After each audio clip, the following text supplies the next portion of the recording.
Olá, tudo bem? Estamos aqui para a nossa aula sobre o descobrimento do Brasil. E vamos entender que esse termo já está fadado ao esquecimento por dois motivos centrais.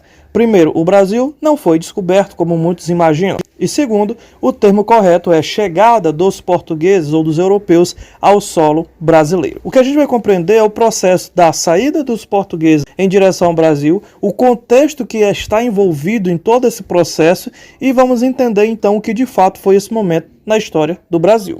Para entender o contexto geral, precisamos emergir na questão das grandes navegações, que é um outro momento histórico, mas que está intrinsecamente ligado ao processo de chegada dos portugueses até o Brasil. Até então, a época das grandes navegações, o povo europeu tinha medo do oceano, de realmente avançar para além, né, do próprio Atlântico em direção mais à frente. Porque se temia, existia o que a gente chama de mito, né? Um grande medo, eram mitos gregos e europeus, e também havia uma religiosidade envolvida. Acreditava-se que havia monstros que ali chegavam e acabavam com os navios, engoliam os navios, então desapareciam os tripulantes e tudo acontecia além mar. E existia então esse grande medo, esses mitos eram feitos de modo muito comum. Até então o mundo conhecido era a Europa, a Ásia e a África, e era separado por mares, estreitos e grandes rios. Os rios mais famosos são Ganges, Eufrates, Tigre, Nilo. Consequentemente se tinha o Oceano Atlântico que era inexplorado e então precisava-se que ocorresse realmente um avanço além do mar ou do oceano. Um outro aspecto fundamental era a falta de tecnologia. Não havia até então instrumentos de navegação que pudessem levar para além do mar, né, para além do oceano, aonde se pudesse realmente explorar. Porque os equipamentos e as embarcações eram frágeis, fracas e funcionavam mesmo apenas para regiões ali perto. O que aconteceu foi que questões econômicas, políticas e religiosas fizeram com que os europeus vencesse esse atraso tecnológico e superasse as suas dificuldades e no século XV embreasse pelos oceanos nas suas navegações, com o desenvolvimento de embarcações novas, a exemplo da caravela, e também de instrumentos como o astrolábio, a bússola e a quadra, que foram instrumentos nos quais conseguiram orientar mais os navegantes ali pelos mares e oceanos. Bom, vamos agora para o que de fato movia realmente as grandes navegações. O principal aspecto era econômico, em busca de riquezas, né?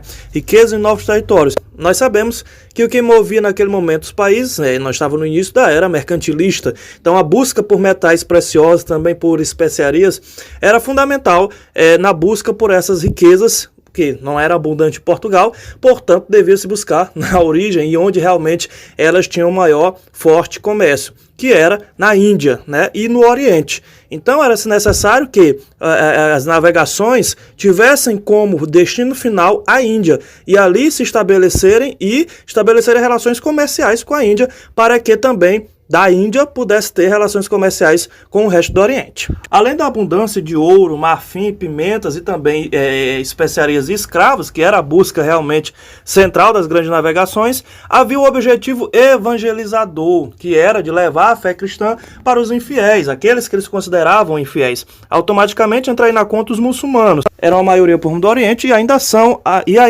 até hoje. Mas o objetivo era realmente também evangelístico, de levar a fé cristã ou o cristianismo para esses outros povos além dos mares. E também além de conquistar novos territórios, colonizar outros mundos e assim constituir império. Quais países de fato realmente conseguiram organizar-se a ponto de promover essas grandes navegações? Nós falamos muito de europeus, mas os dois primeiros países que realmente se organizaram enquanto estados nacionais foi Portugal e a Espanha. Portugal foi o primeiro país a se organizar politicamente, unificado e com o intuito de se expandir pelo mundo.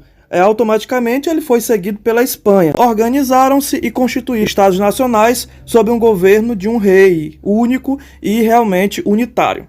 Portugal, como o primeiro país a se organizar assim, tinha uma população portuária enriquecida e que tinha um desejo de se expandir e ter comércio com outras regiões pelo mundo. Então, isso fez com que os portugueses tivessem o desejo central de estabelecer com o desejo de se tornarem grandes navegadores.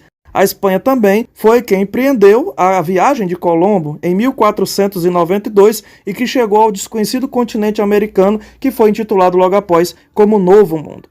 Em 1415, Portugal conquista a cidade islâmica, sob o domínio islâmico de Ceuta, rumando concretizar o desejo de se tornar um grande império português. Com o sucesso da expedição de Vasco da Gama, em 1498 até Calicut, o rei Dom Emanuel decide então enviar uma nova expedição, agora sob o comando do nosso conhecidíssimo Pedro Álvares Cabral. Ele, no ano de 1500, a fim de estabelecer relações comerciais com a Índia. Então chegamos no momento realmente que se parte para a chegada dos portugueses até o solo brasileiro. É aqui, nesse momento, que Cabral, sob o comando dessa grande expedição, ele, em 22 de março, contorna a ilha de Cabo Verde a oeste, ou seja, havia compreensão, então, por parte dos portugueses que haviam terras a oeste.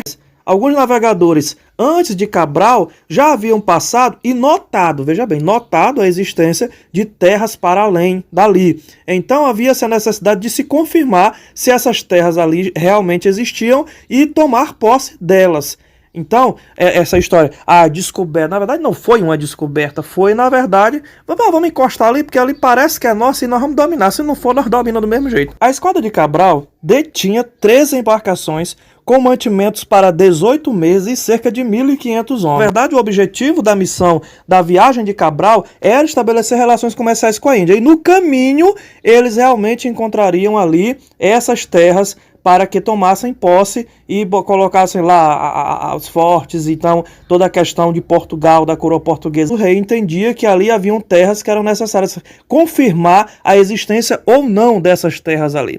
O que aconteceu de fato, quando eles encontraram, avistaram um monte, imaginavam que era uma ilha e deram o nome de Ilha de Veracruz. Aí automaticamente, logo após entenderem que não se tratava de uma ilha, mas de um continente, ou algo bem maior do que uma ilha, então eles nominaram ali de Terra de Veracruz e aportaram ali na região de Porto Seguro, ao sul da Bahia, e então estabeleceram ali os primeiros contatos com os índios. E automaticamente pediu para que Pero Vaz de Caminha redigisse a sua famosa carta e então enviasse através do Gaspar de Lemos. Cabral e a sua frota permanece por mais de uma semana ali em terras brasileiras, aonde no primeiro momento não houve por parte da coroa interesse em conquistar aquelas terras de fato, mas de colocar ali a sua presença. Porque, na verdade, aparentemente não havia realmente aquilo que eles estavam em busca, que eram especiarias, que eram metais preciosos e etc. Então não havia, a não ser o pau-brasil, que era o que tinha de mais aqui nos primeiros momentos, nos primeiros momentos da chegada dos portugueses até as terras brasileiras. Aí veio o nome Brasil, devido à existência da extensa presença do pau-brasil. Então, realmente, deu-se o nome de Brasil. E era uma planta na qual tinha um pigmento, se extraía um pigmento para atingir os tecidos. E isso realmente foi talvez o primeiro ato exploratório dos portugueses aqui nas terras brasileiras. Porque eles estabeleceram fortificações a fim de garantir a exploração do pau-brasil na região e se aproximaram dos indígenas, com uma bondade maravilhosa, para que utilizassem eles como trabalhadores para extrair o pau-brasil e dar para eles. E em troca eles davam espelhos, colares, coisas fúteis e desnecessárias, mas que num primeiro momento os indígenas ficavam admirados e realmente embasbacados ali com aqueles materiais que lhes eram dados. O real interesse pela coroa portuguesa só se deu no Brasil a partir quando houve as invasões,